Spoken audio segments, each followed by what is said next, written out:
أول ما بييجي لك البرد يقول لك ما تاكلش سمك ولا بيض، مصدر المعلومة الوحيد بالنسبة لي عادل إمام لما قال ما تاكلش سمك ولا بيض، لكن هو السؤال اللي لازم نسأله هو فعلا البيض والسمك بيزودوا البرد؟ الإجابة لأ، مفيش أي دليل علمي بيقول إن أكل البيض أو السمك يزود نزلة البرد أو يخلي الأعراض تسوء، بالعكس الاتنين فيهم عناصر غذائية قوية جدا بتساعد الجسم إنه يقاوم العدوى أسرع.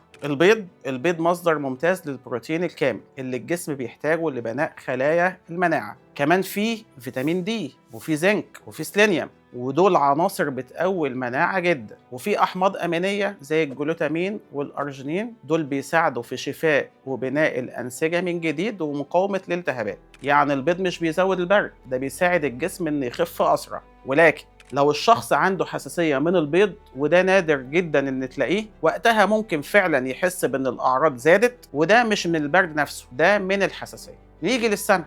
السمك من اغنى الاطعمة باوميجا 3، ودي مادة مضادة للالتهاب عالية الجودة، وكمان بتساعد في تهدئة التهابات الجهاز التنفسي وتقلل حدة الكحة والاحتقان على المدى الطويل. السمك فيه فيتامين دي وفي زنك بيدعموا الجهاز المناعي، يعني السمك مش بيسبب البرد، بالعكس هو بيساعد الجسم على التعافي.